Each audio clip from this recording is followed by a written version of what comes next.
ญาติโยมคนอยู่บ้านคนอยู่บ้านครูบาอาจารย์ญาเมตตาก็เป็นลูกบ้านล้านเมือง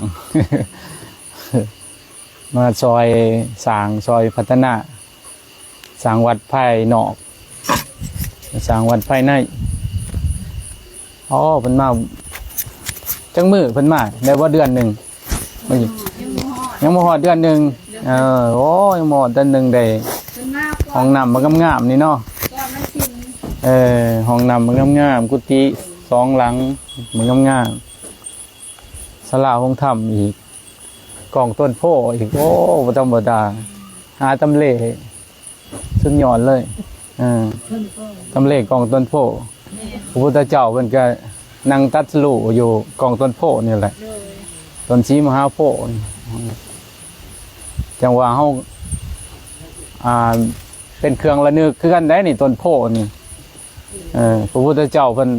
จากไปสังขารละสังขารไป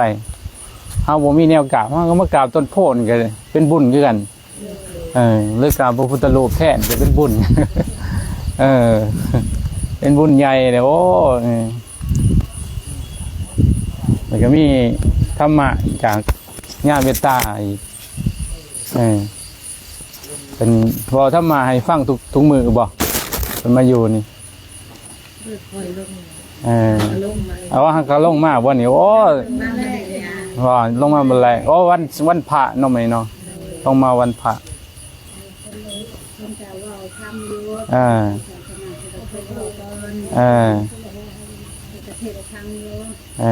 ดีแล้วขนาดก็ไม่ได้มั่นใจแล้วยินพี่เอื้อยเพิ่นบอกมีท่านท่านก็โหลงเพชรบอกแต่เว้นหัวสิเต็มหมัดอยู่ดอกบ่ที่ลายอยู่บ่มั่นใจก็เลยบ่ได้แซดหายาเพิ่นนำมือเวลานิมนต์เจ้าภาพนั่งให้ธรรมะญาติโยมมนต์คนหน่อยมนต์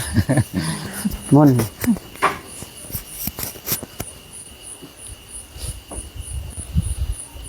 กำลังเดินทางมาแต่พุ่นแหละมาแต่ไต่รถกระซ่าแมนล่องรถก็มากำลังมาหอดผลมาแต่ปากซองเด่นหนาวผลเลยออกมาจากวัดก็ยางเป็นยางทุดงน้อยนึงมาผู้ดีมีรถเขาห้องใส่ก็นิมนต์ขึ้นรถกันหน่อยนิมนต์ขึ้นรถก็ขึ้นรถก็มาต่อรถลงมาปากเสก็มาต่อรถอีกมาเยี่ยมยามเพิ่นอีกเพิ่นยังเยี่ยมยามเพิ่นยังไปเยี่ยมยามเฮาเด้เพิ่นลงไปพุ่นแล้วเมืองปากซองแดนหนาวเอาอากาศหนาวอีกพุ่นขึ้นแล้วนี่ก็13 องศาบ่มันหนาวนั่นน่ะอยู่ที่หนาวสุดมีแต่14 องศาว่าขึ้นแล้วนี่13 องศาหนาว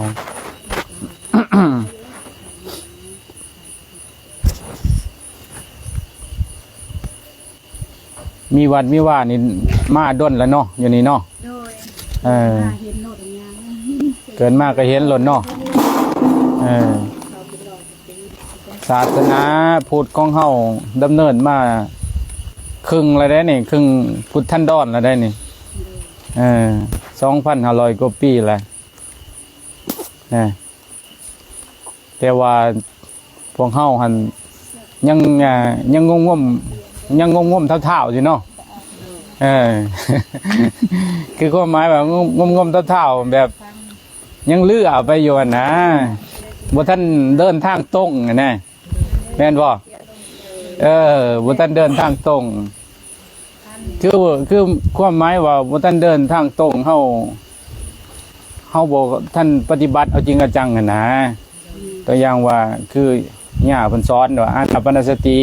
เบิ่งลมหายใจสินะเฮาเราบ่เบิ่งลมหายใจนะเฮาจะไปเบิ่งแต่คอนเสิร์ตเบิ่งแต่ลำเลือเบิ่งแต่แนวมันเพิดน่ะนะฮูบเสียงกินรถย่ามีงานเวลามีงานบุญก็เอาตัวนั้นแล้วมาแทนที่เฮาสิเอาบุญแท้มันอยู่ที่ใจดีใจสบายเด้สลายหั่นนะ อันนี้ก็บ่ได้ว่าเพิ่นดอกมันก็เรื่องของเพิ่นเนาะมันก็เรื่องมวลของเพิ่นน่ะหากก็ยังว่าเฮายังงมๆเท่าๆเดินบ่ตรง เนาะยามเป็นตาเนาะ โดย อะไรเนาะ แม่นแหละ เดินตรงแถวว่าตรงเข้าภาคสนามตัวจริงเด้เข้าภาคปฏิบัติเนี่ยอานาปานสติเบิ่งลมหายใจเรียกว่าพุทโธกำกับหายใจเข้าพูดหายใจออกโธซั่นน่ะมันสิเบิ่งตัวพี่มันจังสิเห็นจิตเห็นใจเจ้าของเห็นกันก็เพื่อนี่ก็อยากได้อันนั้นก็อยากได้อยากมีอยากดีอยากเด่นอยากดังอยากสารพัดน่ะเอาเสียนอย่างใจ อย่างตัณหาเนาะคนเนาะ โดย เอาวันนี้ก็มาเยี่ยมย่ามเพิ่นนี่ครูบาซื้อเพชร นี่ครูบาเพชรเฮียนนำกันมาตั้งแต่ปัจจุบันตั้งแต่พรรษาแรกประชาธิบิตอยู่หนองหลวงบำเพ็ญเพียรนำกันมาต่อรถนำกันมาแล้วก็ได้กัลยาณมิตรไปมาหาสู่กันแล้วบำเพ็ญเพียรภาวนากันแยกกันแล้วมีหยังกะเฮากะหากันไปหามาหาสู่กันนี่ มาแต่วัดได้บ่เนี่ย วัดผู้มะกอ ผมก็อยู่ ทางปักช่องแดนน้ำพุ่น แน่น นะตั้งใจฟังธรรมะเพิ่นเด้อถามให้มีประโยชน์เนาะให้มีประโยชน์เหตุจังใดเฮาสิบ่ตกนรกว่าซั่นซะที่ครูบาสร้างเหตุนี่ก็สร้างกลับมาสร้างนี่ก็ลั่นถ้ำแห่งนี้คืออยากดึงจิตใจญาติโยมมาจำศีลปีหนึ่ง7 มื้อก็ยังดีเป็นอริยทรัพย์เฮาบ่ให้เฮาตกนรกเด้อสร้างกุฏสร้างหยังกุฏแม่ขาวกุฏิของกรรมฐานลั่นถ้ำของกรรมฐานสร้างให้สะดวกสบายอยากให้พวกเจ้าจำศีลอย่างปีละครั้งคันเนี่ยใจมาอยากจำให้จำคู่ศีลนั่นแหละเฮียนหู้ให้มันเป็นแหละก็ไปเฮ็ดอยู่เฮือนตัวเองก็ได้เนาะเพราะว่ายังพวกเจ้าลงวัดก็ยังบ่ฮู้จักว่าเฮาลงมาเอาหยัง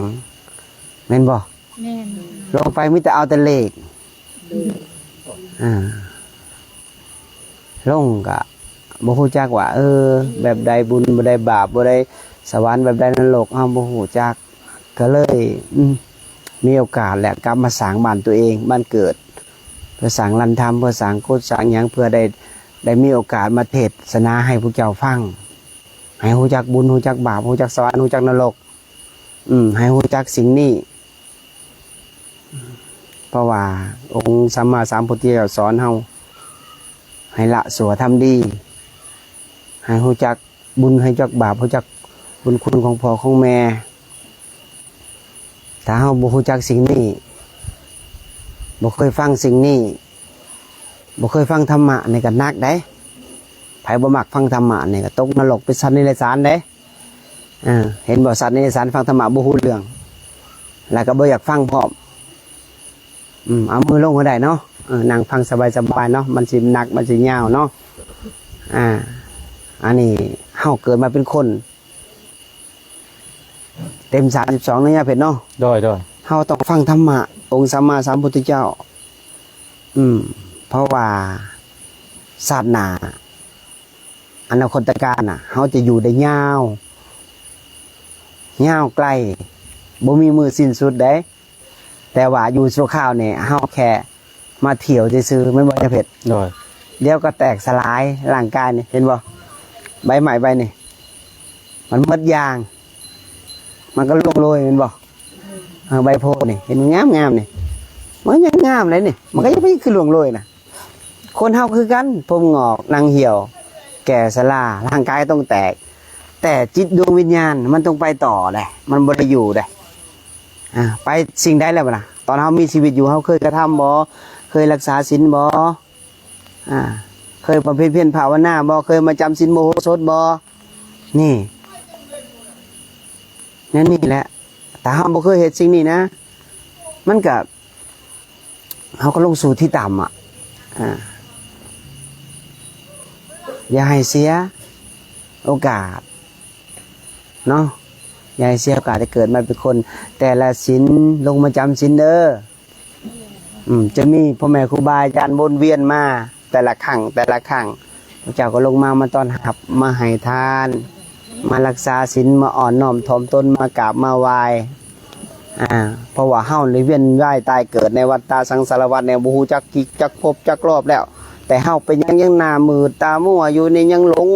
กับเศษกระดาษแต้มรูปภาพไปยึดสิ่งนั้นสุดท้ายมากก็กลายเป็นขี้เข็บกลายเป็นงูกอดซากสมบัติที่ไปใส่บ่ได้แค่รูปภาพเปลี่ยนแลกเนี่ยอยู่เนี่ยกินซื้อเลี้ยงร่างกายซื้อแต่ผู้มีสติปัญญาเลี้ยงจิตเลี้ยงใจให้ขาวสะอาดเฮาชวนกระทำควรเหตุสิ่งนี้เนาะมนยาเพชรขอหน่อยจะเทศเรื่อง มนยาเพชรนะเพิ่นมาแต่ไกล จังว่า ฟังเทศเพิ่น มา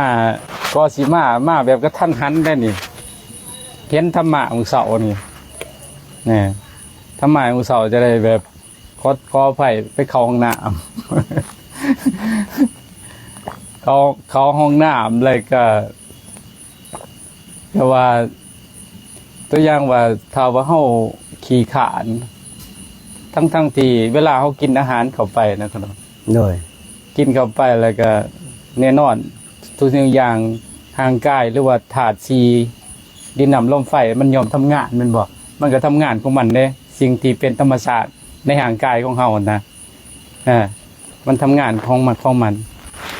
บัดนี้เมื่อมันทำงานของเฮาเวลาเฮากินอาหารเข้าไปมันก็ยอมขับออกเนาะกันเนาะเลยบัดนี้ตัวอย่างว่าเมื่อมันสิขับออกจากสัตว์เฮาฟื้นธรรมศาสตร์เฮาบอกว่ามันออกได้บ่ ตัวอย่างมันปวดเนี่ยบ่ได้เนาะก็เรียกว่าโอ้ห่างกายเฮานี่มันก็ยังทำงานมันก็ยังทำหน้าที่ของมันบัดโตเฮาแท้น่ะใจเฮาน่ะเฮาสิบ่ทำความดีบ่ตัวอย่างซะนะแม่นบ่เฮาบ่ทำหน้าที่บ่เฮาเป็นครูบาอาจารย์เฮาสิกินแล้วก็นอนขี้เกียจขี้คร้านก็ดีบ่ก็ได้ยินคำย่าเมตตาเพิ่นว่าโอ้ยต้องไปธุดงค์ได้ออกไปธุดงค์ไปหาผู้เขากล้วยไปทำประโยชน์ตนไปทำประโยชน์ท่าน ไปทำประโยชน์ตัวเองแล้วก็ทำประโยชน์ผู้อื่นเรียกว่าพาวมาเรียกว่ามาด่วนเลย เห็นธรรมะแล้วครับสถานก็จะทำหน้าที่ของเขาเป็นบอกนี่คือญาติโยมนี่ก็ต้องทำหน้าที่ของความญาติโยมอุปถากนี่ครูบาอาจารย์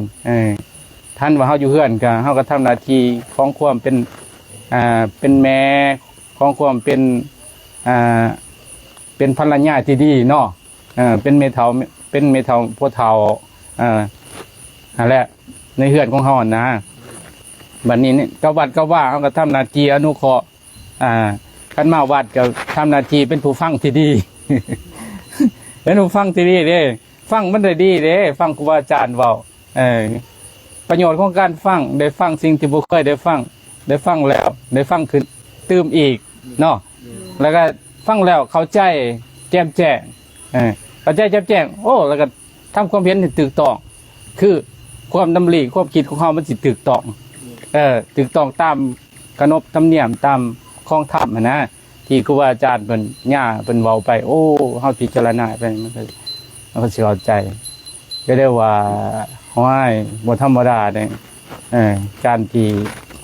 เอิ้นว่าธรรมะมันสิเกิดขึ้นนะมันเกิดขึ้นได้ทุกกิริยาบถได้อาการของมันสิผุดขึ้น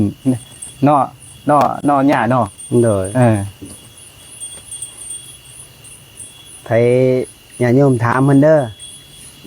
เมื่อนั้นได้ว่าข้องค่าเรื่องหยังอยากฮู้เรื่องหยังถามเพิ่นไผยังบ่ฮู้จักบุญไผยังบ่ฮู้จักบาปเฮ็ดจะได้เฮาจังบ่ตกนรกถามเพิ่นเฮ็ดจะได้เฮาจังสิเป็นออกจากความทุกข์ได้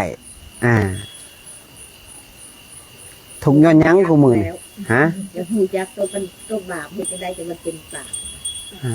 อยากได้ตัวบุญบัดนี้อยากล้างทิ้งตัวบาปเนาะ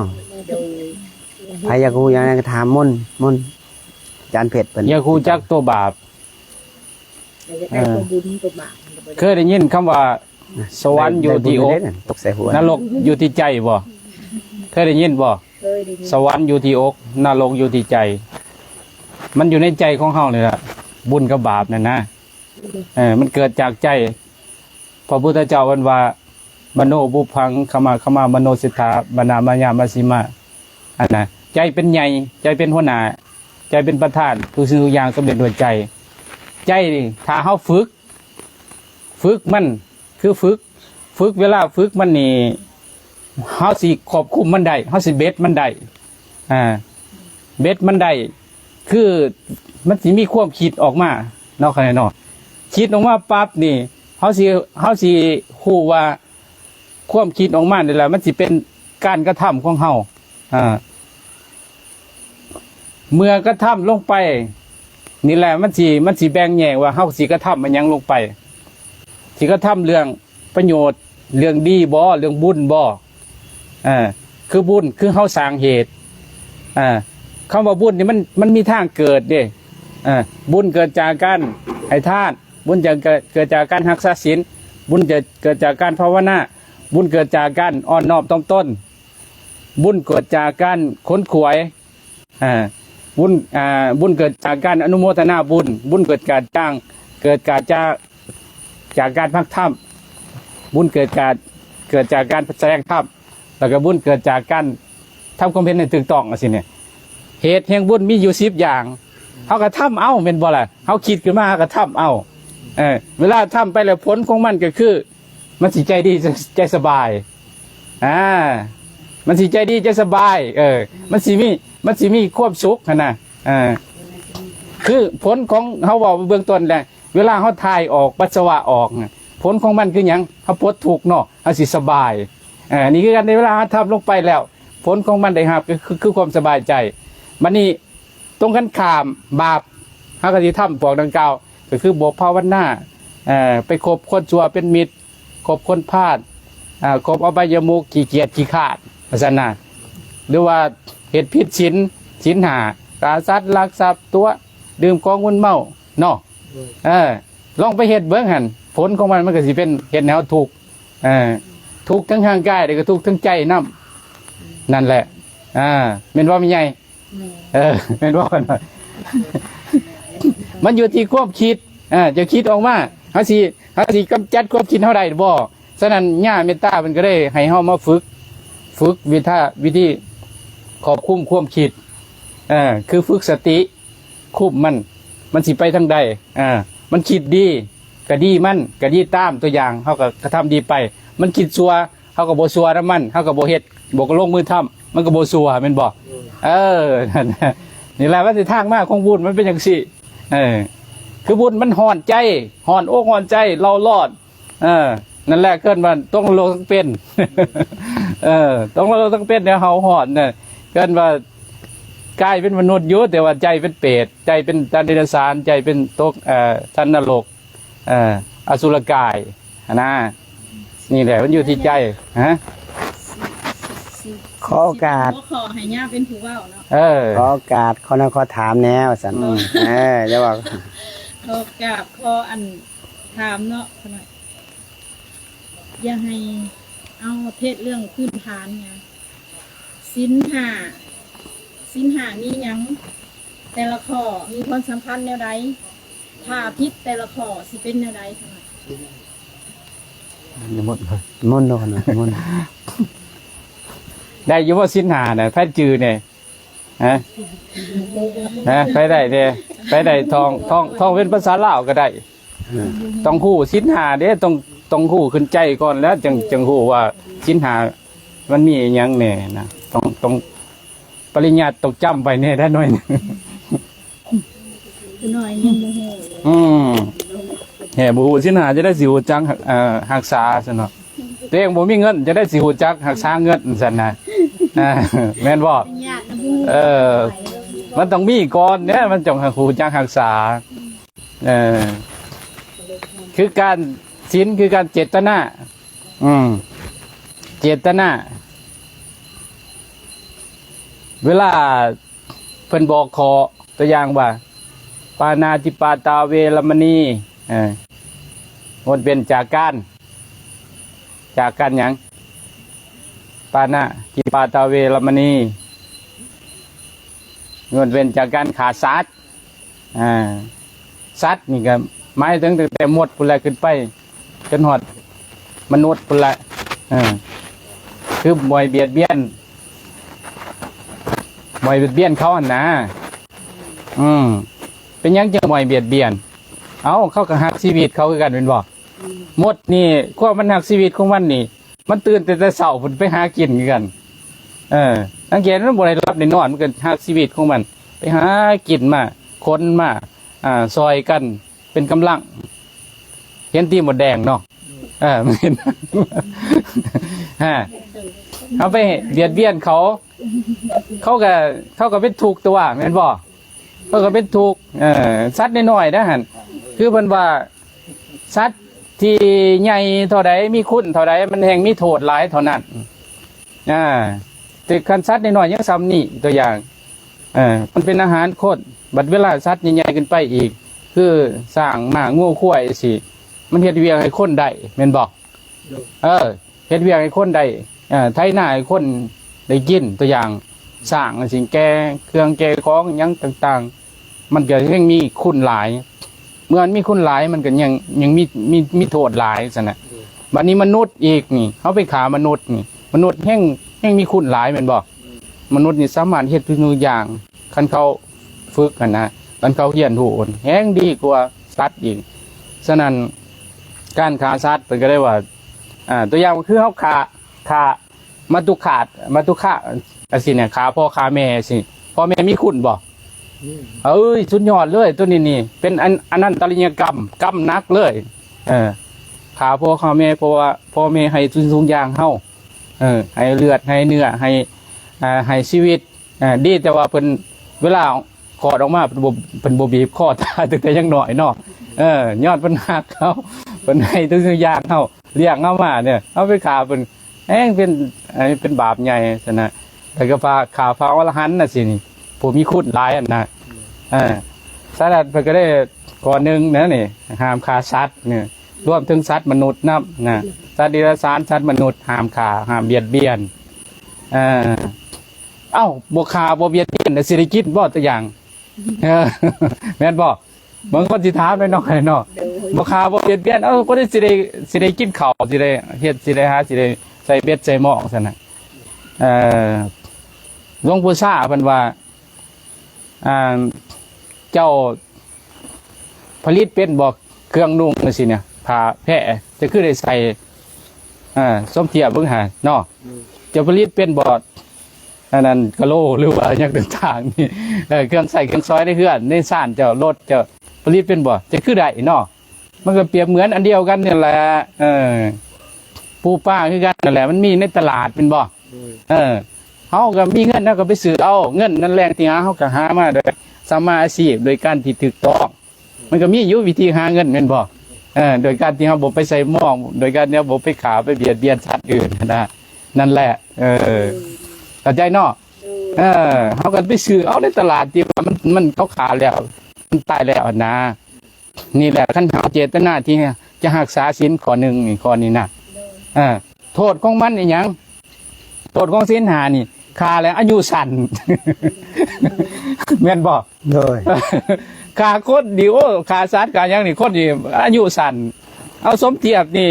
หมู่กูบ้านเห็นกับตาเลยเราเลี้ยงหมูกระทะขายอาชีพของเรานะลักๆเลยนี่แต่ละมื้อเนี่ยเราหักข้อจิ้มเป็นทรงตลาดนะตั้งลกค้นมันอายุประมาณ20 กว่าปีนี่แหละแต่ว่าเราก็สร้างครอบครัวแล้วมาหนึ่งผู้ที่รถเหยียบหัว8เลยโทษของการที่ว่าเขาเบียดเบียนสัตว์นะนั่นขาสัตว์ขานกหลายมันผู้ที่รถเหยียบตายเกิดอุบัติเหตุนะโอ้ยอย่าบ่เชื่อจะลบลู่เลยของอย่างสี่นะนี่ข้อนึงผ่านไปเนาะโอ้ยังหลายข้อเว้ยน้อยจักเลยเนี่ยบ่ฟังเลยจะเข้าใจเนาะข้อนึงเนาะ โอ้สาธุอนุโมทนาพูดนำเลยครับใจข้อสองป้าหน้าอาทิตย์หน้าธนาเวรมณีขโมยหรือหลักแม่นบอก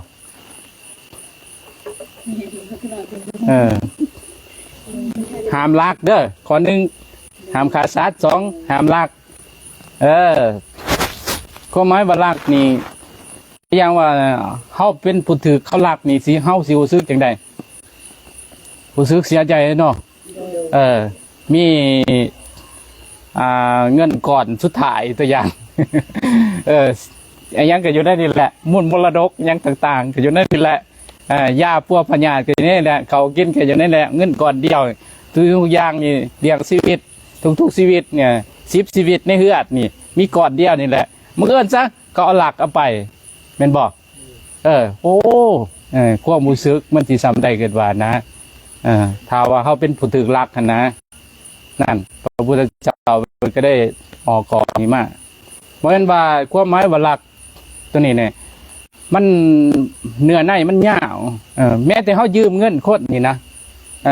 เขายืมเงินคนไปเนี่ยเขาบ่แทนนี่มันเกิดเขาเป่าคือกันได้พวกนี่เอิ้นว่าโทษของมันนั่นคือมักหาเงินบ่ได้แล้วก็มักคือจังไรก็ว่าไพ่ไม่เคลื่อนจังไรก็เป็นนั่นเป็นนี่จังไรก็เป็นจังสันจังสี่นะเงินค้ำกระเสียจังสันกระสีมันเสียเคลื่อนว่าพวกอสูรเขาสีอันนั้นนะเขาสีใหญ่ของเขาใหญ่เครื่องของเขาอันน่ะไปจากที่อื่นเฮ็ดให้เขาจิบหายว่าง่ายซะมันบ่ธรรมดาได้โทษของการที่ลักขโมยนี่นะฉันเขาเป็นหนี้เขาก็เผาส่งเขาคืนเด้อเลยเป็นหนี้เขาอย่าไปโอ้ไอ้มือนั่นว่ามือนี่มือนั่นมือนี่ที่ทรงยังสั่นอยู่สินอกไม่ใหญ่นอกเป็นหนี้แต่พ่อก็แม่แล้วบ่ทันได้ส่งยาโอ้ยบ่เป็นยังตัวน่ะคอยเลี้ยงดูมันไปเป็นวันนี้บุญคุณนะเสเป็นวันนี้เก่านะฮะพ่อแม่ขึ้นหนีเก่าติดทุกภพทุกชาติเนาะเนาะติดนี่ทุกภพทุกชาติบ่มาจักเทื่อม่วนต่อขอ3ขอ4ก่อนเนาะม่นคนน้อยบ่ปานแลม่นพระอาจารย์เลยขนาดคนน้อยสิตั้งคำถามดอกบ่นี่บัดนี้ขอ3บัดนี้ปานไปเนาะขอ2ขอ3ขอ3คือบ่ผิดลูกผิดเมียภาษาบาลีว่ากาเมสุมิสะจาราเวรมณีสิกขาปะทังสมาธิญามิงดเว้นการประพฤติผิดประเพณีคู่ครองเนาะเป็นให้เฮามีผู้เดียวเนาะโดยเป็นยังจังมีผู้เดียวเอาตัวอย่างมีผู้เดียวก็ยังทุกข์แหละเนาะยังทุกข์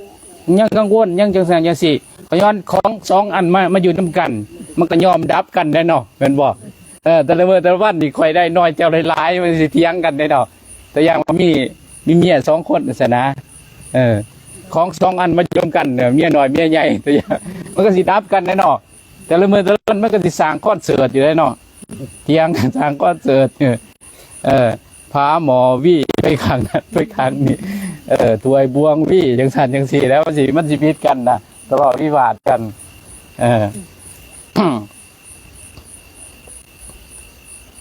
เป็นการที่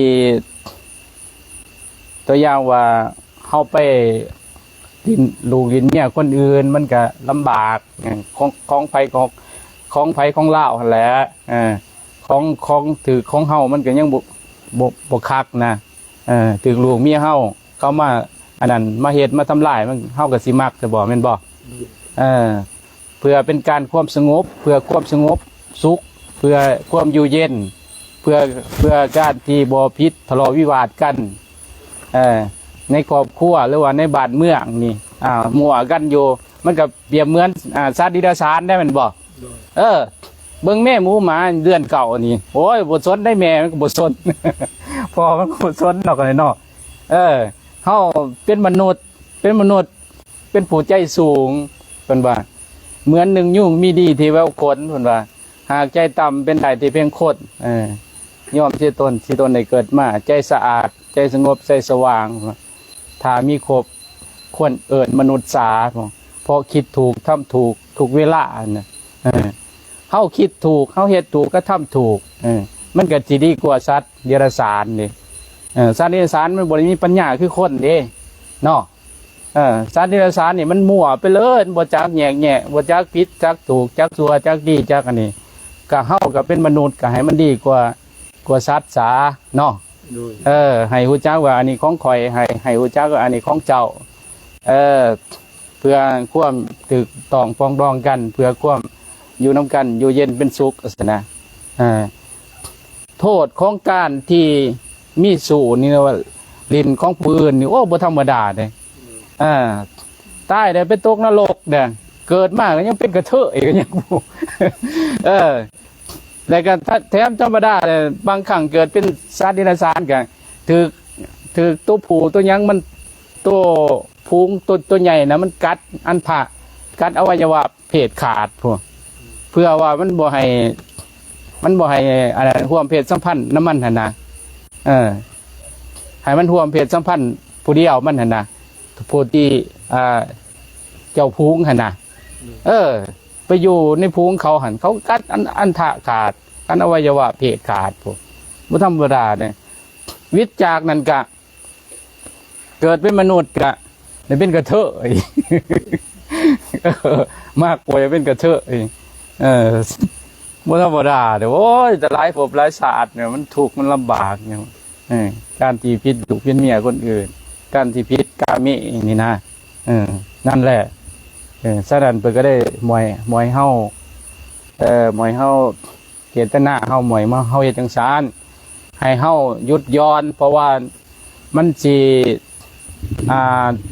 เกินว่ากามล่าค่าตัวนี้มันก็คือเว้าแหละมันก็สิเผาผลาญจิตใจเฮาไปตลอดเนี่ยคนตัณหาตัวนี้นะทะเลตัณหาความอยากมันบ่อิ่มเผาเท่าไรมันก็บ่เต็มแม่นบ่กามตัวเบิดผู้นี้มันก็ไปต่อเลยบ่จักหยุดจักเทื่อถ้ามันเคยนะมันเป็นนิสัยแล้วฉะนั้นก็คอยป่วยลงคอยย่อยหยุดลงซะนะผ่านไปขอ4ขอ3ขอ4วันนี้ตัวมุสาวาทาเวรมณีเคยได้ยินอยู่บ่หลวงปู่เพิ่นให้นะศีลเนาะมุสาวาทาเคยแต่บ่ฮู้เพิ่นเว้าหยังบ่ความหมายไงนี่แหละเหตุผลที่ว่าเป็นยังเขาถึงมาสร้างโดยโอ้สาธุเหตุผลที่เขานำมาสร้างวัดตัวเองเหตุผลตัวนี้เขาหน่อยเพราะว่ามันมืดบอดเลยได้เขาหน่อยเพราะว่าเขาก็ตีเพิ่นบ่ได้เพิ่นก็บ่ฮู้คือกันเพิ่นบ่ฮู้แล้วเพิ่นสิสอนจังได๋บัดนี้โอ้เห็นบ่เขาหน่อยจะเป็นต้องกลับมาเผาสร้างให้บ้านเกิดตัวเองแล้วก็สอนเขาพอเขาได้มาจำได้ฟังได้ยินให้เขาได้ฮู้ให้หูแต่งตาใสต่อพี่ต่อน้องต่อพ่อต่อแม่ปู่ย่าตายายเขายังบ่ทันฮู้ยังเลยเด้เหตุผลนั้นเขาน่ะมนนี่มันเป็นเทศหันลูกไปเทศสิได้บอกว่าแต่ละชิ้นได้ยินอยู่คนเทศมีความหมายนี่แต่ว่าจำได้จะบ่ฮู้ความหมายเป็นจังได๋บ่ได้แปลให้เนาะมีแต่ว่าบาลีให้ตั้งมุสาวาทาเวรมณีสิกขาปะทังสมาธิญามินะมุสาแปลว่าตัวแปลว่าตัวได้มุสานี่มุสาวาทาเวรมณีนี่แปลว่าเวทมันยาวไปอีกได้งดเว้นจากการเว้าคำเท็จเว้าคำหยาบเว้าคำเจอเว้าคำโลเล่เว้าคำซ้อเสียดสินะเว้าคำบ่จริงแหละสรุปแล้วเว้าคำบ่จริงสิ่งที่วันบิดเบือนคือความจริงนะขโมยเว้าเป็นบอกอย่างนั้นเวลาเว้าไปแล้วมันสิเกิดว่ามันสิเก็บไว้ในใจมันสิคือคนมักคิดตัวนี่มันสิเอาเหตุการณ์ใหม่คำตัวใหม่หันมาถมควมตัวเก่าฮะมันก็สิถมไปเรื่อยๆแม่นบ่คนมักตัวแล้วมันก็สิเป็นนิสัยได้กันเนาะ มันสิเอาตัวใหม่มาตัวเรื่อยๆเรื่อยๆนะตัวมักตัวกับตัวไปอันทมความเก่าอันน่ะ บัดนั้นมากับสัญญามันฟุกขึ้นมา โอ้ยแม่นเขาหน่อยบัดนี้คนก็สิบ่บ่เชื่อถือเนาะบ่เคารพเชื่อถือว่าโอ้ยบักนั้นมันขี้ตัวมันบ่จริงบักนั้นมันเป็นจังซั่นบักนั้นมันเป็นจังซี่อย่าไปเชื่อมันน่ะไผสิให้ความเชื่อถือได้ไผสิให้ความไว้วางใจได้แม่นบ่มันโทษมันหลายเด้พวกขี้ตัวนี่เด้อชื่อไว้นี่ โดย ให้เว้าความจริงคือว่าเหตุการณ์ที่ว่ามันจริงเฮาก็เว้าไปตามเหตุมันนะซั่นนะคนถือตัวมันกันคือเว้าแล้วความรู้สึกมันก็บ่ดีซั่นนะวันนี้ขอหาวันนี้กาเมสุมิสะจาราเวรมณีแต่สุราเมน่าจะเข้าใจเนาะสุราเนาะ เราเลยกินอะไร ว่าจังใด สุราเม ขอเข้าใจแต่คำเดียวอันนี้แหละ บ่สุราเมนี่เนาะเพราะว่ามัน ราเม เพราะว่าเห็นในเพลงในหยังแบบเขาเว้าเนาะ มันสิชื่อง่ายเนาะ โดยขนาด เห็นในเพลงในหยังมันสิคุ้นหูนี่เขา เพิ่นว่าสินหาจื่อแต่คำเดียว สุราก ายทำไมต่อไปอยู่เป็นยังไง สิหาบ่ทันได้ผู้ได้ชื่อเนาะ โอ้ยยังงง สุรามีระยะมัสสะปมาทัฏฐาระยะแปลว่าให้ดื่มเป็นบางครั้งบางคราว แม่นบ่ระยะสุรามีระยะมัสสะเป็นระยะ แปลให้ถึงเด้อเนี่ยไม่ออกเทปเอาหมดได้ เว้นจากการดื่มของมึนเมาอันพาให้ความประมาทแม่นว่าดื่มเหล้ามีสติบ่ บ่ แน่เห็นบ่คนเมาแล้วเซ่สายเซ่ขวาสิเขาห้องกันนอนเจ้าของยังบ่จื้อเนาะเซ่สายเซ่ขวาพวกสายพวกขวาขาดสติบางคนกันแท้ไปนอนย่างไปตามทางกันนะบางคนก็เมาจนมาเลียปากแม่นบ่ โดย นั่นแหละมีสติบ่ บ่ แล้วก็ประมาทอีกเนาะ โดย จะได้ก็ว่าลงลืมแล้วชิ้นขอ1ขอ2ขอ3ก็บ่จื้อบัดนี้เอ้าเฮ็ดเบิดบัดนี้ล่ามไปทั้งขอ1ขอ2ขอ3ขาซัดก็เฮ็ดลักก็เอ้าบัดนี้เพราะว่ามันขาดสติเด้ โดย ประมาทน่ะเอ้าคิดตัวก็เฮ็ดเนี่ยนี่เอ้าลูกเมียไผก็บ่สนใจแล้วบัดนี้มันเริ่มแล้วได้บัดนี้ประมาทเนี่ยก็เฮ็ดไปบัดนี้โอ้ยจังว่า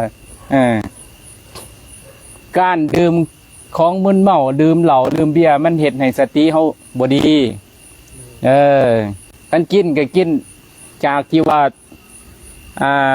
จอกหนึงเสาจอกแรงจอกก็ทิศละจอกซะให้มันลุดลงเนาะบ่แม่นว่าให้หยุดโลดได้มันสิเคาะว่ามันสิหยังมันสิข้างเหลือง มันสิลงแดงก่อนเนี่ยนะแต่ว่าก็ให้หยุดนะกันหยุดได้ไว้แห่งดีนะเพราะเฮาจังสิบ่อันนั้นสติเฮาจังสิมีสุขภาพมันก็สิดีแม่นบ่คนกินเหล้าสุขภาพดีบ่ บ่ แน่เฮาก็เห็นโทษมันแหละเด้แม่นบ่สุขภาพก็บ่ดีสติก็บ่ดีทุกอย่างมันก็บ่ดีเบิดนะที่ว่าความเคารพเชื่อถือมันเกิดเขาก็สิบ่เคารพแล้วคนกินเหล้าแม่นบ่กินเหล้าเว้าแบบโว้เว่ไปบัดนี้บ่เป็นจริงมันก็ผิดไปทุกอย่าง โอ้จังว่านี่แหละเหตุที่พระพุทธเจ้าเพิ่นออกศีลขอ5ข้อมาหั่นน่ะเพื่อว่าให้ความสมบูรณ์ให้แก่เฮาเป็นมนุษย์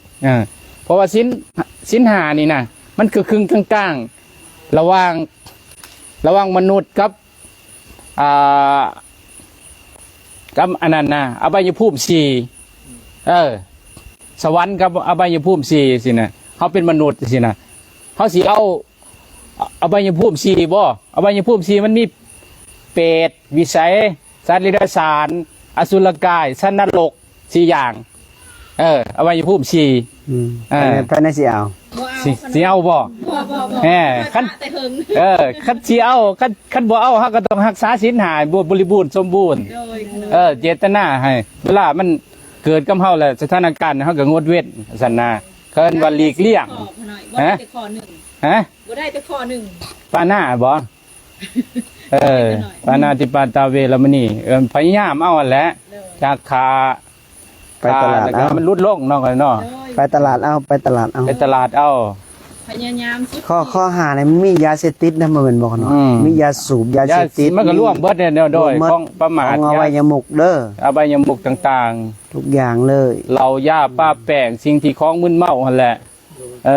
มันก็เปอร์เซ็นต์ของมัน ตัวใดมันกินแล้วเมาไว้เนี่ยคือพวกคอลลาเจนนั่นแห้งคักตัวนั้นแห้งเมาไว้เนาะจากคนบ่เคยปีนต้นไม้กับปีนสิ่งเสพติดหั่นละชื่อไว้คอยชื่อเอาหั่นละเนาะ โดย หาคอโดยเอามีหมด ก่อนเนาะบัดนี้เฮาจะมาเบิ่งกัน รักษาใจเนาะรักษาใจจังไดมันถึงจะเป็นบุญเป็นกุศลบุญหลาย รักษาจิตรักษาใจเนี่ยตะกี้กับบอกแต่ผู้อื่นจมแต่ผู้อื่นหายแต่ผู้อื่นบอกนินทาผู้อื่นเขาเวลามันสิด่าก็ด่าหัวใจสั่นเต้นตึ๊บตับขาสั่นปากคันยุ่มยับด่าไปเลยบ่มีสตินี่เฮ็ดให้จิตใจขูดมัวมองมาแล้วเฮาหยุดมีสติฝึกสติคือการเบรกรักษาจิตรักษาใจเฮาบ่ให้ไปเว้าเฮือนนั่นบ่ให้เว้าเฮือนนี่บ่ให้เว้าผู้นั้นบ่ให้เว้าผู้นี้รักษาจิตรักษาใจตัวเองเนี่ยเบิ่งตัวเองนี่โอ้เวลามันสั่นเวลามันหวั่นเวลามันไหวเวลามันอยากหายเวลาขามันสั่นเวลาหัวใจมันเต้นเวลาปากมันคันเขาอัพมันไหวบ่ให้มันออกไปใส่เปียกใช่ไหมคังไก่ตีไว้นี่บ่ให้มันแล่นไปเตะไก่สะบานเขาคังมันดูอ่อนเดี๋ยวมันชินเองเดี๋ยวมันก็อดทนเดี๋ยวใจมันก็เย็นได้บัดนี้ได้เมื่อใจเย็นใจก็สะอาดได้บัดนี้สะอาดมันก็จะมีความอดทนมีเมตตาแล้วเนี่ยมีเมตตาให้ผู้หนักสงสารมีกรุณาแล้วบัดนี้อยากสอยเรือจุนเจือกันไปจิตใจมันก็อ่อนโยนเด้มันก็บ่แข็งกระด้างเมื่อมันบ่แข็งกระด้างมันก็มีศีลมีธรรมเด้จิตใจมันรวมเลยเด้มันบ่โตบ่เถียงว่าความใดมันบ่ดีมันก็บ่เฮ็ดใดมันดีมันก็เฮ็ดนี่มันก็เป็นบุญเป็นกุศลเนี่ยเวลาธาตุสี่ขันธ์ห้าแตกสลายจิตดวงวิญญาณมันก็ไปมันก็ไปแล้วเด้บัดนี้สู่สุคติคันว่าจิตใจเฮา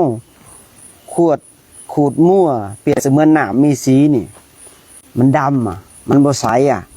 มันไปใสมันสู่อบายสัตว์นรกสัตว์เนรชานเปรตเฮาสิอยากไปบ่500ชาติอย่าสุไปเลย เวลามันยาวนานอยู่เมืองมนุษย์นี่นะ100 ปีเนี่ยเฮาเฮียนทุกข์เฮียนเบิ่งความทุกข์เนี่ยเบิ่งจิตเบิ่งใจมันเป็นหยังทุกข์เป็นหยังคือทุกข์แท้ๆเป็นหยังคือเฮาสิออกจากทุกข์บ่ได้มันย้อนหยังย้อนเฮาบ่มีศีลย้อนเฮาบ่มีสติย้อนเฮาบ่เคยรักษาศีล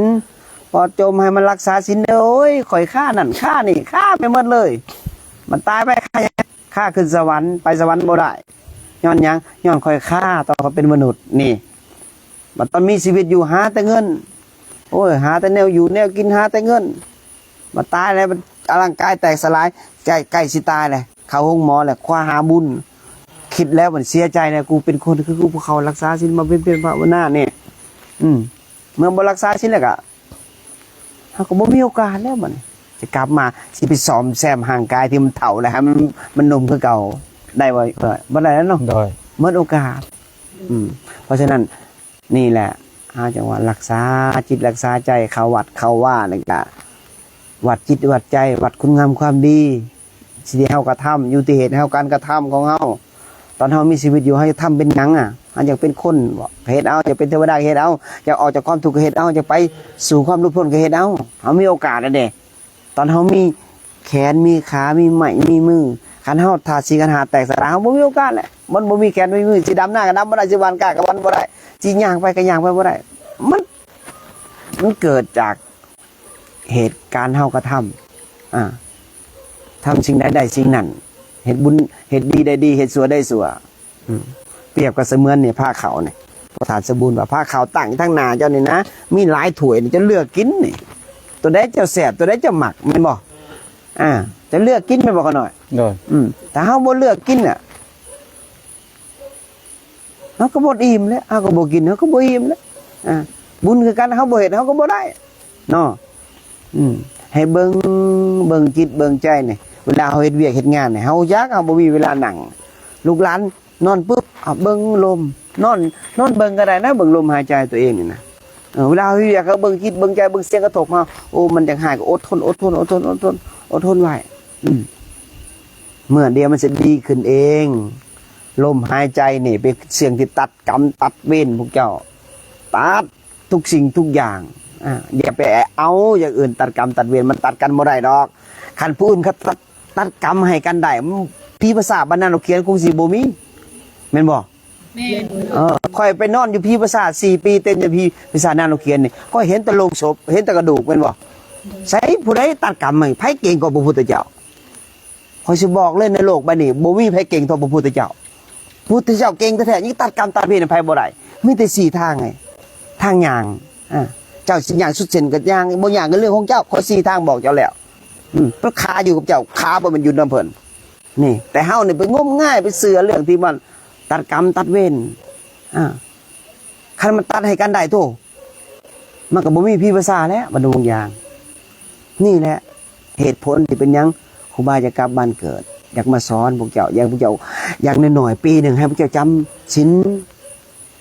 แต่ละศีลฮู้จักทางอะไรพวกเจ้าสิเฮ็ดเอาเองตอนเฮามีชีวิตอยู่นี่เรามีโอกาสนี่อย่าสิไปเพิ่งผู้อื่นอัตติอัตโนนาโถตนเป็นพึ่งแห่งตนเกิดมาผู้เดียวตายไปผู้เดียวเห็นบอกครูบานอนอยู่พี่ภาษาพวกเจ้าก็เห็นมาแต่ละครั้งไปนอนอยู่พี่ภาษาไปผู้เดียวนั่งอยู่เผากองศพนะถามอยู่ไสคนหักเจ้าอยู่ไสคนแพงเจ้าอยู่ไสคนที่เจ้าเสือใจไสสิ่งที่เจ้าหามามีบอก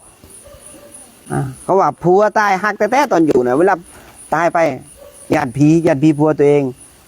พอตัวเองตายญาติพี่พ่อญาติพี่แม่บุ้ยไผเอากลับมานอนพี่ภาษาเป็นบอกใช้ความหักไม่จริงบอกจริงที่แท้จริงคือพ่อกับแม่เขาหักเขาแท้แต่ว่าเวลาเขาตายก็ต้องกลายเป็นคนอื่นแต่ว่าจิตเขาบ่มีมือตายได้ตายเฉพาะร่างกายธาตุสีขันธ์ห้าได้เพราะฉะนั้นบ่มีไผสอยไผได้ในโลกใบนี้มีแต่อัตติอัตโนนาโถตนเป็นพึ่งแห่งตนเฮาสอยตัวเองทั้งนั้นเลยอย่าไปขออย่าไปวิ่งอย่าไปวอนคันเจ้าขอได้สิ่งศักดิ์สิทธิ์นั่นจะไปขอหลดขอแล้วจะนอนอยู่มันสิได้บ่จะบ่เห็นงานจะบ่เหตุการณ์รับรอง1,000,000%จะบ่ได้แน่นอนเดี๋ยวบ่ได้ยังจะกีบเลยคันเจ้าเฮาบ่เฮ็ดงานในการนะเพราะฉะนั้นเฮาอย่าเสือสิ่งที่ผิดๆเด้อให้เปิดจิตเปิดใจเปิดหูเปิดตารับความจริงอะไรเงี้ยสัตว์สี่เกิดแก่เจ็บตายเกิดมาต้องตายเกิดมาต้องแตกสลายในโลกใบนี้บ่มีของจีรังมีสิ่งเดียวที่เที่ยงแท้แน่นอนคือความตายให้เฮาเสือสังสรรค์เกิดมาเฮาต้องตายเกิดมาต้องดับตัวนี้แหละเดี๋ยวครูบาเนี่ยจะเดินจาริกธุดงค์ขึ้นภูเขาควายบอกเมื่ออื่นนี่จะขอให้เนี่ยเป็นผักก่อนเป็นมาแต่ไกลเมื่อฮืออาจจะเดินทางนอกจากเนาะได้บ่เขาหน่อยได้โอ้มือเดียวเนาะบ่เป็นไงแล้วก็อยากจริงๆอยากให้แม่มือจะบินมืออื่นในสิบินบาทบ้านน้อยเนาะมือฮืออยากอ่านเนาะเคาะบ้านตัวเองแน่บ้านนาลูกเขียนให้ยันยงวันได้ใส่บาตรอาจารย์นะเพราะว่าอย่างน้อยเฮาก็ได้ทานเนาะเห็นพระเพิ่นมากเอาให้ทานเด้ออย่างน้อยเขาก้อนนึงก็ยังดีเฮาได้ใส่บาตรได้สะสมไว้ก้อนนึงเฮาใส่หลายมือมันก็เต็มบาตรเองอย่าไปอธิษฐานอย่างอื่นเด้อจาขะละความตนีเจตนาทานโดยตรงเลยเดี๋ยวความดีมันจะเข้าสู่จิตสู่ใจเฮาเองอย่าไปขอวิ่งวอนขอบ่ได้ดอกนี่คือสัจจะความจริงแน่นอนถ้าเจ้าเหตุดีเดี๋ยวความดีมันจะกลับมาเองเนาะตัวนั้นเนาะให้เสือสิ่งนั้นเด้ออันนี้ก็กุดนี่ก็แล้วละ2ห้องน้ำแล้วเดี๋ยวกุดของแม่ขาวอีกพวกเจ้ามาเฮ็ดได้เพิ่นได้แล้วก็มาเฮ็ดซอยกันให้มันแล้วเวลาพวกเจ้ามาจำศีลพวกเจ้าก็อยู่หั่นแหละเห็นบ่สร้างให้แล้วเด้ค่าสร้างก็เกือบเท่าไหร่แหละรวมตัวนี้ก็เกือบ 400,000 บาทแล้วเด้แล้วอีก3คนเกือบ500,000 กว่าเลยได้เนาะก็บ่แม่นเงินครูบาบ่มีหยังแม้กระทั่งผ้าคลุมเนี่ยของญาติโยม เงินทุกกีบทุกใบตังก็ของญาติโยมโอนมาทั้งนั้นครูบาบ่ได้มีหยังเลยแม้กระทั่งตัวครูบายังบ่แม่นเลยเนาะ โดย บ่มีหยังเลย แม่นได้ ของญาติโยมหมด เป็นของญาติโยม ครูบาบ่ได้มีหยังนะ เป็นของสากลเด้ เออ สากลละกาย ของเข้าใจคำว่าอนัตตาบ่ ของว่างเปล่าบ่ อืม ของว่างเปล่าของอนัตตา ของบ่มีหยังถ้าเฮาคิดว่ามีแสดงว่านั่นก็บ่แม่นละออกจากศาสนาละเข้าใจบ่เพราะเดินไปสู่ความตาย เดินไปสู่ความหลุดพ้นเดินไปสู่ความว่างเปล่า ทุกสิ่งทุกอย่างเกิดมาต้องดับเท่านั้นนะตอนนี้เฮายังเข้าบ่ถึงเฮายังบ่ฮู้จักบุญบาปยังบ่ทันสนิทเลยเนาะจะบอกไปถึงไปสู่เรื่องตัวไหนแห่งสิ แห่งสิใกล้ว่าซั่นซะให้ฮู้จักตัวนี้ก่อนเนาะ ย่าว่าปีละเทื่อมาหลายๆเทื่อก็ได้ย่าเป็นคนมานำพาแล้วย่าอยากให้มาดู อืมคันครูบาบ่ตายก่อนครูบาจังสิมาเนาะ มันยืนหมดได้ บ่มันบ่ตายมันนอนหลับไปซื่อๆห่างกายแตกสลายกันหลับไปนะ มันยื คันว่าให้เฮ็ดงานอนาคตสิบ่ได้ต้องมีผู้นำพา แม่นต้องมีน้ำพาเดี๋ยวครูบาสิปรนนาให้พ่อแม่ครูบาอาจารย์พระธุดงค์เพิ่นย่างผ่านมาให้เพิ่นแวะมานอนนี้มีกุฏิ4-5กุฏิได้เขาหน่อย โดย เขาน่ะเฮ็ดผ่านเฮ็ดไว้นี่รันธรรมของกรรมฐานเขาหน่อยตัวนี้นะ โดย เฮ็ดเพื่อกรรมฐานเลยเขาหน่อยแล้วก็กุฏิ4กุฏิและกุฏิแม่ขาว อ๋อ ห้องน้ำเขาหน่อยของพระ2ห้องของญาติโยม3ห้องเขาหน่อยนี่3 6ห้องห้องของเก่าห้องนึงนี่นะครับบ่ได้หยังแล้วก็ของพระเขาหน่อยแล้วก็ปรนนาไว้ให้พ่อแม่ครูบาอาจารย์มาย่างผ่านพระเจ้าก็ต้อนรับเอาเด้ออย่างน้อยๆเห็นนาฬิกาไว้น้อมๆถ่อมตนเด้อตอนหับเพิ่นเด้อ ตอนหับเพิ่นลูกตอนหับเพิ่นเพราะว่าหยังเพราะว่า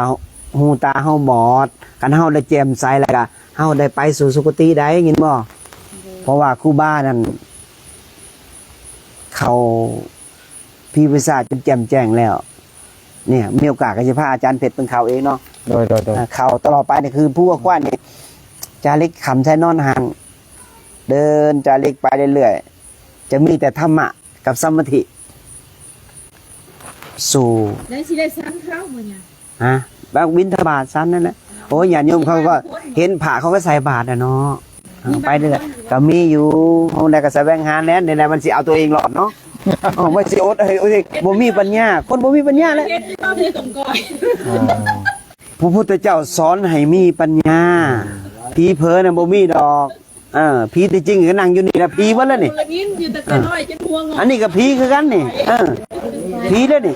เฮานอนอยู่ในผีคู่มือใดเฮาทับกระดูกนี่กระดูกผีเด้อนี่ที่นอนนี่กินก็กินซากศพผีซากสัตว์ปูปลานานาผีมาแล้วกินซากศพของมันแต่เฮาบ่ฮู้จักผีมันก็เป็นดวงวิญญาณทุกคนไปอุทิศนะมันก็ตีกันเป็นสัตว์ในสารแม่นบ่แต่เฮาบ่ฮู้จักมีแต่ว่าย่อตัวเองว่าตัวเองสัตว์ประเสริฐอยู่เฮาได้ฟังธรรมะแต่ว่าเฮากินสัตว์ทุกชีวิตมันหักของมันเองเข้าใจบ่หักชีวิตเมิดแต่เฮาคือว่าจิตปรุงแต่งมันต้องการสิ่งใดมันก็พอใจสิ่งนั้นแม่นบ่อยากได้นี่ต้องได้แม่นบ่เนี่ยเวียด โดย ถ้าบ่ได้มันบ่พอใจมันเป็นทุกข์แม่นบ่คือครูบาเพิ่นว่าแล้วบ่ให้ค่าชาติก็ได้สิกินหยังเจ้าบ่มีปัญญาจะบอกไปตลาดสิ่งที่มีปัญญาแม่นบ่มันจะไปฆ่าสัตว์หมูมากินนี่นะก็บ่ได้แนะคันบอกแต่ว่าคนละเอียดกับคนหยาบเนาะมันเข้ากันบ่ได้แม่นบ่อย่าบ่เชื่อจะเทแม่น้ำกับน้ำมันใส่กันมันจะเข้ากันแม่นบ่ไม่ออกมันน้ำมันอยู่เทิงแม่นบ่น้ำอยู่ลุ่มน่ะของละเอียดของอันนั้นบ่ละเอียดมันเข้ากันบ่ได้อันนี้ต้องเสือเด้ออย่าลืมเด้อเพราะฉะนั้นให้พวกเจ้าตั้งมกตั้งใจแต่ละชิ้นนั้นคันว่าฮู้จักวิธีรักษาและกราบลงพระพุทธพระธรรมพระสงฆ์เป็นศาสนาที่เบิ่งอันสูงสุดมื้อนี้คนนั้นเขาเบิ่งลมปฏิบัติธรรมบูชาเบิ่งจัก5 นาที10 นาทีเบิ่งหลายกว่านั้นยกมือสาธุครูบาแล้วก็เบิ่งจิตเวลามันอยากหายก็บ่ให้มันหายเวลามันเครียดก็บ่ให้มันเครียดเวลามันอาฆาตพยาบาทเครียดผู้นั้นฝังคิดในฝังใจกูเอาขึ้นนี่แหละอย่าเฮ็ดได้ตกนรกได้ตัวนั้นเด้ออย่าเฮ็ดเด้อปล่อยวางโอ้ยเขาเป็นเสียงกระทบให้เฮามีปัญญาให้เฮามีความอดทนให้เฮาขันติให้เฮาได้ให้ทานเด้ให้ทานอันประเสริฐมากกว่าเงินพันล้านอีกได้ตัวนี้เด้อความอดทนนี่เด้อบ่ด่าบ่ปล่อยให้อภัยเขานี่ให้ทานมากกว่าเงิน100 ล้านพันล้านอีกยินบ่ให้จื้อไว้ได้ผู้ที่สอนเนี่ยบ่มันจะให้ทานแต่อันจาคะต่างหากตาขาในละความตนีให้ทานนี่คือให้อภัยตัวเองให้อภัยผู้อื่นให้อภัยลูกผัวให้อภัย แก่ทุกสรรพสัตว์อันนี้มากกว่าเนาะอาจารย์เนาะ โดย สิ่งนี้ได้ครูบาเรื่องปริยัติครูบาบ่เคยเก่งดอกเนาะก็เรื่องปฏิบัตินี่หน่อยก็บ่เป็นซองร่องไผกัน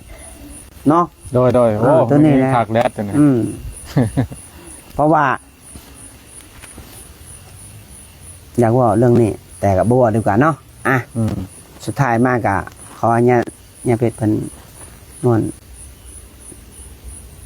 ให้พรญาติโยมเนาะ ให้พรบ่ โดย เมื่อหน้าฟังไมค์เนาะ เมื่อฟังไมค์อยากแบบเพิ่นเมื่อย พักผ่อน เห็น นะทรง เห็น น้ำ เห็นเพิ่นพลิกหลายเถื่อแล้วเด้เนาะ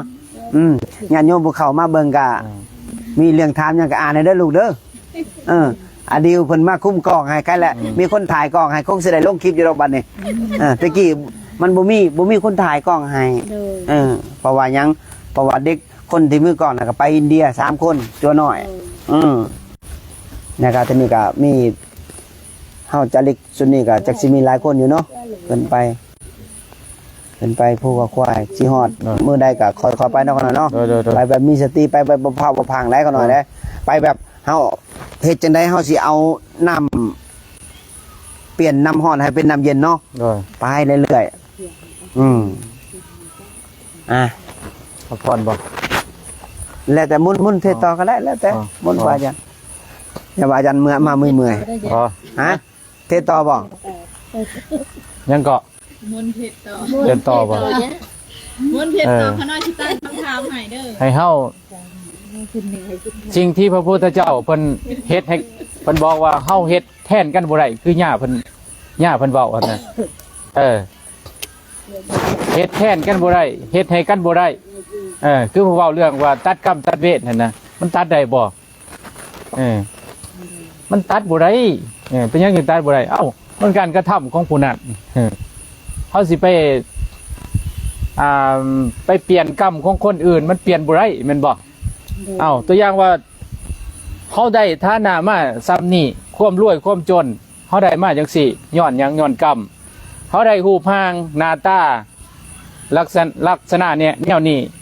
จอยผู้หนึงก็จอยเนาะผู้หนึงก็สูงผู้หนึงก็แหละผู้หนึงก็หุ่นดีผู้หนึงก็หน้าตาแบบมันคือแตกต่างกันแม่นบ่ความรวยความจนคือกันต่างๆฐานะคือกันสติปัญญาคือกันทุกสิ่งทุกอย่างมีความแตกต่างกันเบิดแม่นบ่แล้วก็บุญญาปรมีคือกันมันคือแตกต่างกันเนาะผู้หนึงก็โอ้สติปัญญาดีเป็นญาเป็นครูบาอาจารย์จังๆจังซี่คนเฮามันคือบ่คือกันซั่นน่ะย้อนหยังย้อนกรรมแม่นบ่พระพุทธเจ้าเพิ่นว่า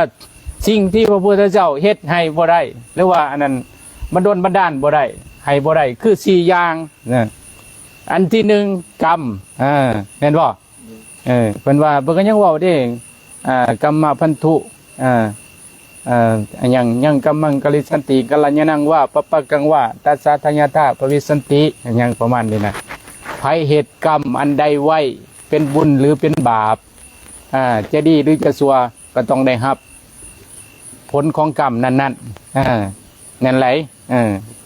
ฉะนั้นคือหญ้าเป็นเทศนี่อย่าไปเชื่อเรื่องการตัดกรรมตัดเพศเดือนจังๆอย่างสี่นี่มีแต่ว่าเฮาทางสร้างเหตุเฮาก็ทำนั่นบอกเฮาอยากกินมะม่วงแมนเขาอยากกินนกมีเขาอยากเป็นคนดีเห็นความดีแน่นละสัวทำดีทำจิตใจผ่องใสคือเป็นเทศเบื้องจิตตั้งใจรักษาจิตใจที่ว่าให้อภัยทานคือการให้อันสูงสุดแมนบอกเขาการที่ว่าอย่างเว้นระงับโดยการบ่จองเว้นคือหยังคือให้อภัยแม่นบ่คันเฮาผูกเลยมันก็มัดกันเลยเนาะ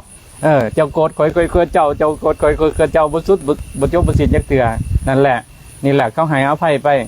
เพราะหยังเพราะว่าแต่ละคนก็มีความทุกข์คือกันเนาะแต่ละคนก็มีจังซี่คือกันมีความทุกข์เนี่ยทุกข์แล้วจังมาเกิดเป็นมนุษย์จังซี่นะมีแต่เฮาได้อัตภาพร่างกายแล้วเฮาก็มาสร้างเหตุให้มันดีกว่าเก่าเนาะให้มันดีไปเรื่อยๆเหมือนอุปมาอุปไมยเหมือนขึ้นคันไดแต่ละสั่นเนาะใครเนาะอันนี้ว่าเรื่องกรรมอันนี้ก็กล่าวกันหน่อยอันที่ว่าเทวทัตผูกกรรมกับพระพุทธเจ้าเขาหน่อยนรกที่คุ้มที่ตัวใดเขาหน่อยจะจำได้บ่โอ้ยอันนี้ว่าเรื่องไอเวจีหรือที่ เอาไว้จีเนาะ ด้วยนักเด้ ผูกกรรมอาฆาตพยาบาทเนาะเนาะ แม่ ที่จะล้าง แผ่ แค้ น น ดินสูบลงไปเลย อ่า ก็ทั่วไป อย่าเครียดเด้อโยม เออ ในสาวนี่นะ เจ้ามักเครียดให้ผู้อื่นเด้อ เออ จะปล่อยว่างเด้อเจ้าเด้อป้าแม่แสงคือกันกินบ่อย่าไปฟังใจได้นรกเอาไว้จี้ได้เด้อ เออ พวกเจ้ามักเครียดกันกินบ่ อืม ปล่อยว่าง แล้วตามกรรมตามเวรไปมันนอกก็ได้เนาะ ด้วย จังว่าเวทระงับโดยการบ่จองเวรกันให้อภัยกันเนาะเอากรรมบัดนี้เรื่องการกระทำเฮาอยากฮู้เฮาอยากได้ดีกับทำดีไปรักษาศีลท่านศีลภาวนาไปตัวอย่างบัดนี้อันที่สองคือปัญญาให้กันบ่ได้เนาะเนาะ โดย ปัญญานี่ให้กันบ่ได้เขาอยากมีปัญญาดีเขาก็รักษาศีลนั่นแหละที่ว่าขอสุราเมรยามสะคนกินเหล้าเมายาสติขาดเกินว่าสติมาปัญญาเกิดสติบ่มาก็ปัญญามันก็บ่เกิดเนาะเพราะว่าเฮาบ่จักควบคุมเจ้าของเองบ่รู้จักแยกแยะว่าอันนี้ควรละอันนี้ควรเอาอันนี้ควรปล่อยควรว่างบ่จักผิดจักถูกปัญญาเฮาต้องแยกแยะเอา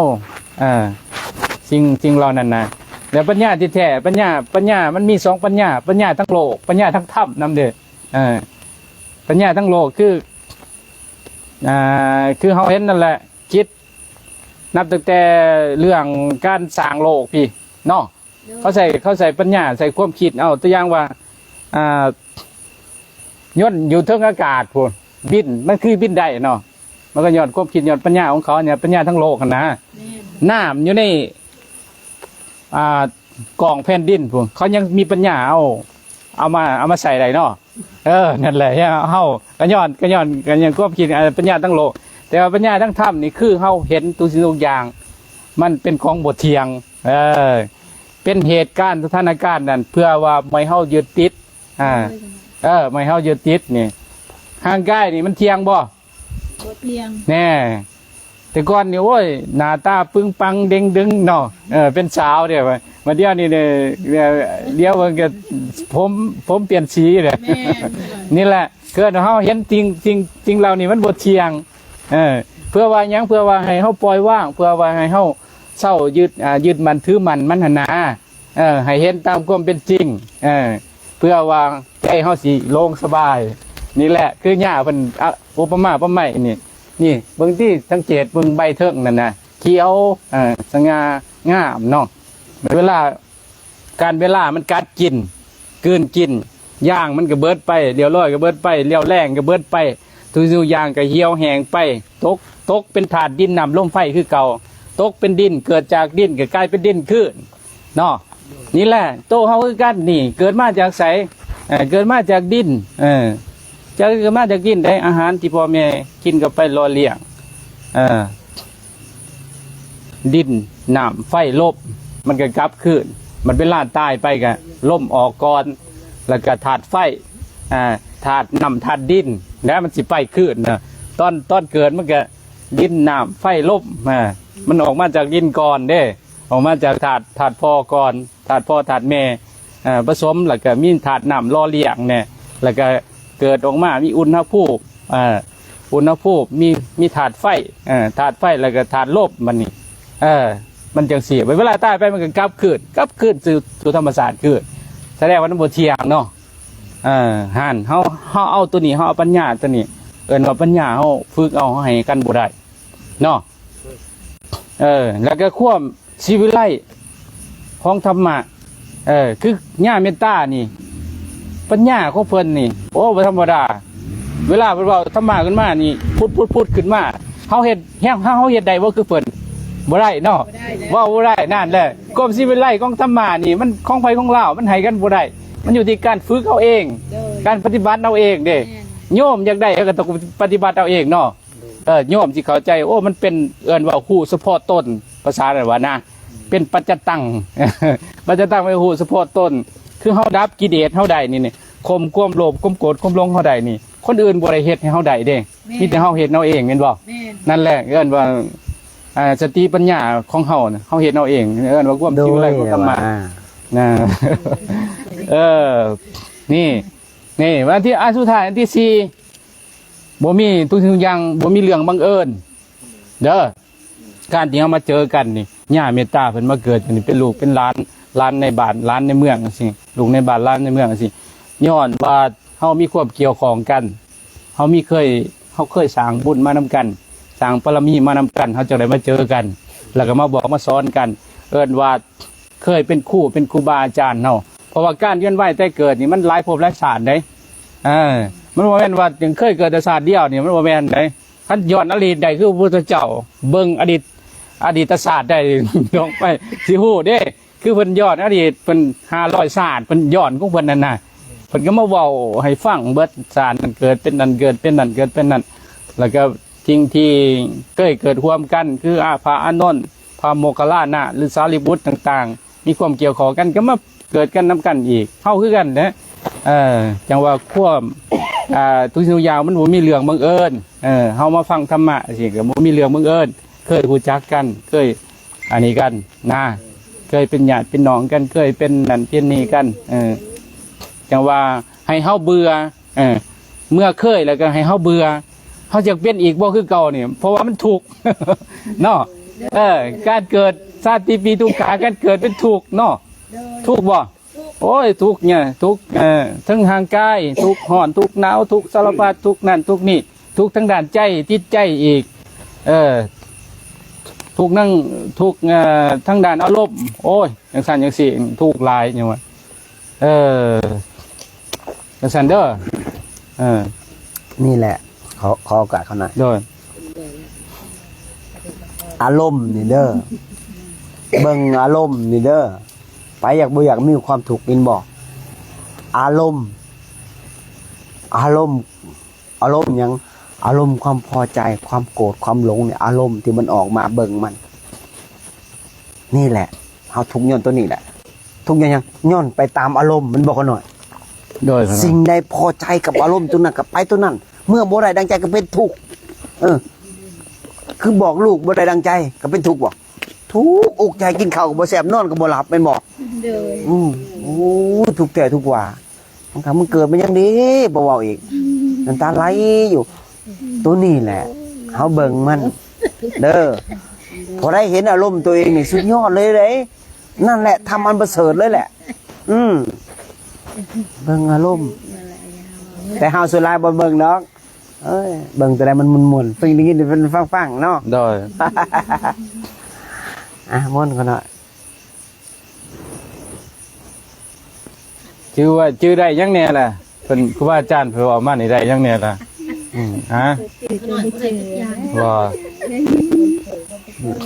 เอาแต่คันบ่ชื่อยังก็อย่าให้ลืมโตยินบ่คือมวยลืมโตมวยลืมพุทโธนั่นแหละมวย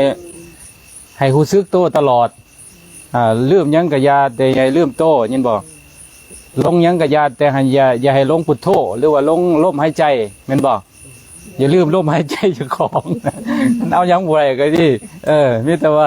ให้ระลึกถึงให้เฮาหายใจก็ให้เฮาฮู้ว่าหายใจหั่นนะเบิ่งลมออกลมเข้านี่นี่บ่บ่จะคายต้องเชียร์พุทโธโอ้ย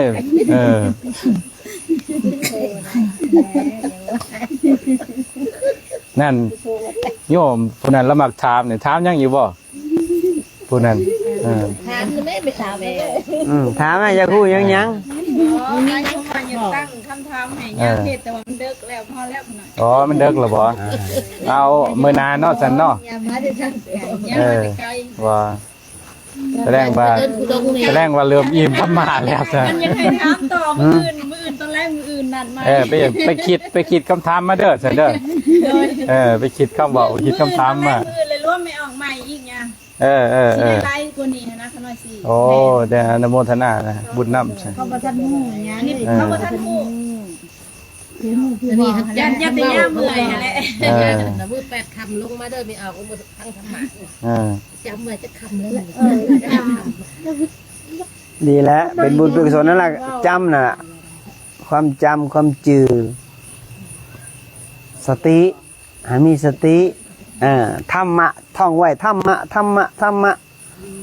ในใจอยู่ตลอดเวลาเด้อให้ฟังธรรมอย่าเฮ็ดคือเป็นสันในสารเนี่ยบูจักธรรมยังธรรมจักมันว่าไอ้ซังบูจักสวรรค์บูจักนรกบูจักความดีบูจักความชั่วเฮ็ดไปเลยบ่แตกต่างกับสันในสารได้อย่าเฮ็ดในสันได้นี่บ่โยมป้าไทยโยมปะนะทั้งหลัง แน่ทางหลอกทางหลังนั่นแหละให้ฮู้จักบุญฮู้จักบาปและนั่นก็ดาบาวนั่นก็ลุงนี่แหละให้พระเจ้าฮู้จักการพระเจ้าฮู้จักเฮาก็เนื้อก็สัตว์ในสารเฮาก็เป็นมนุษย์ได้นมัสการบัดนี้ขน้อยเขาถามแม่ย่าเลยว่าแม่ย่าฮู้จักบ่ผู้ตั้งวัดนี่ขน้อยได้ยินผู้เฒ่าคนเล่าได้นอกประเด็นบ่แม่นธรรมแล้วถามเรื่องธรรมอ่ะผู้ตั้งวัดนี่เพิ่นว่าพ่อของพ่อปู่อัญญาเนี่ยตั้งอยู่นี่พอสิเป็นวัดอยู่ได้จังว่าอัญญาได้มาบวชอัญญาก็แนะนำซะบวชนี่ก็เบิ่งเด้อญาฐานขน้อยญาฐานบุญนี่73พรรษาได้ขน้อยโดย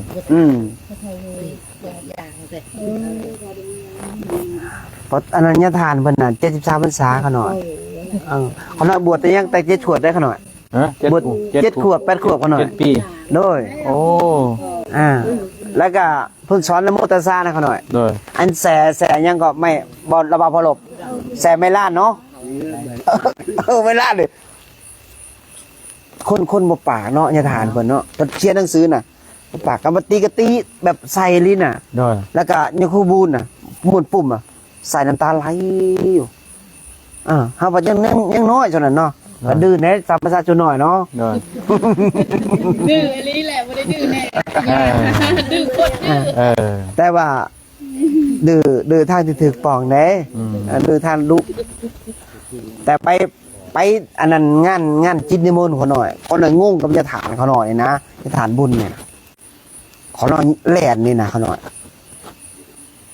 ท่านเขาหน่อยก็ปดเกิบเนาะแล่นเจ้าเงยขึ้นมาพูดสอดบาลลั่นเลยเขาแล่นบ่ท่านนะเขาหน่อย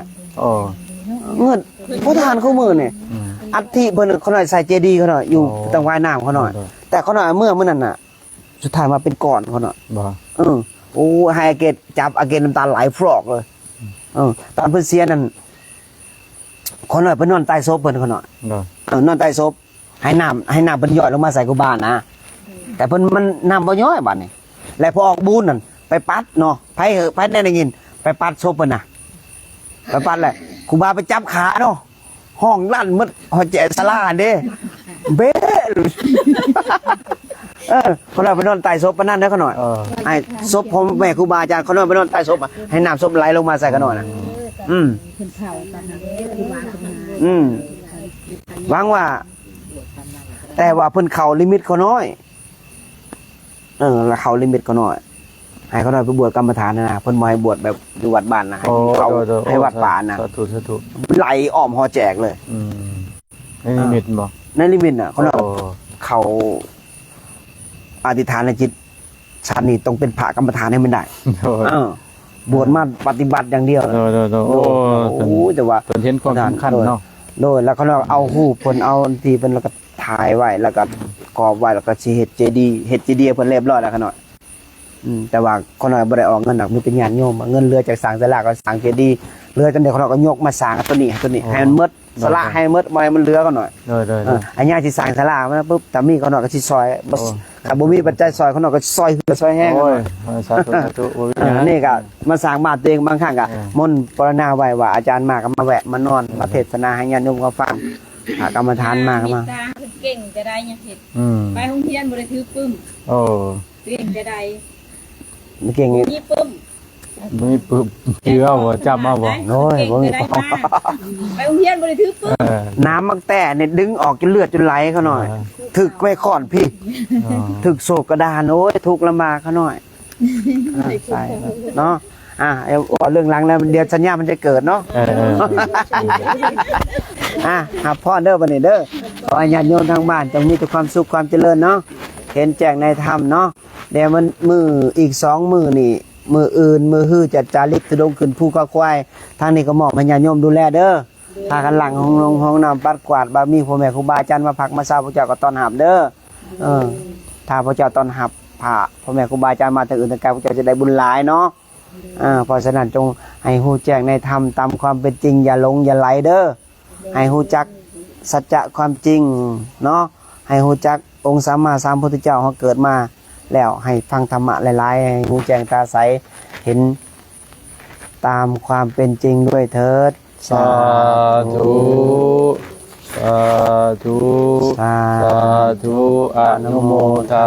มิ ครับพรสิ้นสุดเนาะ